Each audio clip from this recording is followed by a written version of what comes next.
નમસ્કાર મિત્રો, સ્વાગત કરું છું આપ સર્વ કોઈ મિત્રોનું ગવર્મેન્ટ જોબ ઇન્ફોના યુટ્યુબ પ્લેટફોર્મ પર।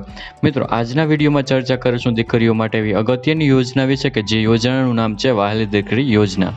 મિત્રો, આ જે વહાલી દીકરી યોજના છે તે યોજના વિશે તમામ પ્રકારની માહિતી એક જ વિડીયોમાં મેળવીશું। જેમ કે આ યોજનાનો લાભ કોને કોને મળવાપાત્ર થશે, યોજનાનો લાભ મેળવવા માટે અરજી ફોર્મ કઈ જગ્યાએ ભરવાનું રહેશે, અરજી ફોર્મ ભરવા માટે કયા કયા ડોક્યુમેન્ટની જરૂર પડશે, આ તમામ પ્રકારની માહિતી મેળવી લઈએ તે પહેલાં વિડીયો ગમે તો લાઇક અને શેર કરી દેજો। ચેનલમાં નવા હોય તો ચેનલને સબસ્ક્રાઇબ કરી દેજો। તો ચાલો મિત્રો વિડીયોની શરૂઆત કરીએ। તો મિત્રો, સૌથી પહેલા ચર્ચા કરીશું આ વહાલી દીકરી યોજના છે તો યોજનાનો મુખ્ય હેતુ શું છે, યોજનાનો મુખ્ય ઉદ્દેશ શું છે। તો પહેલો ઉદ્દેશ એ છે કે દીકરીઓનું જે જન્મનું પ્રમાણ છે તો તે જન્મના પ્રમાણમાં વધારો કરવો। ત્યાર પછી દીકરીઓનું શિક્ષણમાં ડ્રોપ આઉટ રેશિયો છે તો ડ્રોપ આઉટ રેશિયોમાં ઘટાડો કરવો। ત્યાર પછી દીકરીઓ કે સ્ત્રીઓનું સમાજમાં સશક્તિકરણ કરવું અને બાળ લગ્ન અટકાવવા। તો આ જે યોજના છે તે યોજનાના મુખ્ય 4 ઉદ્દેશ છે। ત્યારબાદ ચર્ચા કરેલી લાભાર્થીની પાત્રતા વિશે કે વહાલી દીકરી યોજના છે તો યોજનાનો લાભ મેળવવા માટે પાત્રતા શું હોવી જોઈએ। તો કે આ યોજનાનો લાભ મેળવવા માટે દીકરીની એક જન્મ તારીખ નક્કી કરવામાં આવેલી છે। જે દીકરીઓનો જન્મ 2/8/2019 પછી થયેલ હોય તે તમામ દીકરીઓ આ યોજનાનો લાભ મેળવી શકે છે। તે સિવાય દંપતીના 3 સંતાનો પૈકી તમામ દીકરીઓ હોય તો તે 3 દીકરીઓ આ યોજનાનો લાભ મેળવી શકે છે। તે સિવાય બાળ લગ્ન પ્રતિબંધ અધિનિયમ 2006ની જે જોગવાઈ છે તો આ અધિનિયમ અંતર્ગત પુખ્ત વયે લગ્ન કરેલ હોય તો તેવી દીકરીઓ આ યોજનાનો લાભ મેળવી શકે છે। મિત્રો, આ યોજનાનો લાભ લેવા માટે દીકરીઓની માતા પિતાની તેમની વાર્ષિક આવક નક્કી કરવામાં આવી છે। માતા પિતાની વાર્ષિક આવક છે તે ₹2 લાખ સુધીની જ હોવી જોઈએ અથવા તો 2 લાખ કરતાં ઓછી હોવી જોઈએ। જો 2 લાખ કરતાં વધારે હશે તો તેવી સ્થિતિમાં દીકરીઓને આ યોજનાનો લાભ મેળવી શકતા નથી। હવે મિત્રો, યોજનાનો લાભ મેળવવા માટે વાર્ષિક આવક 2 લાખ સુધીની જ હોવી જોઈએ। તે સિવાય દીકરીનો જન્મ થાય એટલે જન્મની 1 વર્ષ સુધીમાં તમારે અરજી ફોર્મ ભરી દેવાનું રહેશે। જો દીકરીનો જન્મ થઈ જાય અને 1 વર્ષ કરતાં વધારે સમય થઈ જશે તો પણ આ યોજનાનો લાભ મળવાપાત્ર રહેતો નથી। ચર્ચા કરેલી વહાલી દીકરી યોજનામાં મળવાપાત્ર લાભ વિશે એટલે કે આ યોજના અંતર્ગત દીકરીઓને કેટલી અને કેવી રીતે સહાય આપવામાં આવે છે।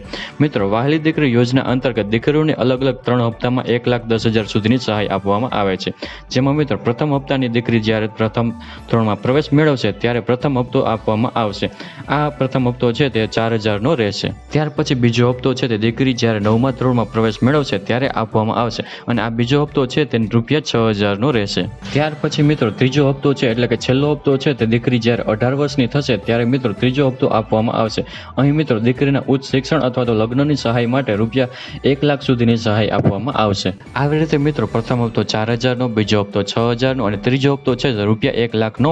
આવી રીતે કુલ 1,10,000 સુધીની સહાય આપવામાં આવે છે। પરંતુ મિત્રો શરત એ છે કે દીકરીના બાળ લગ્ન ન કરેલ હોવા જોઈએ। જો દીકરીઓએ બાળ લગ્ન કરેલ હશે તો તેવા સંજોગોમાં બાકી રહેતી રકમ હપ્તાની રકમ છે તે મળવાપાત્ર રહેતી નથી।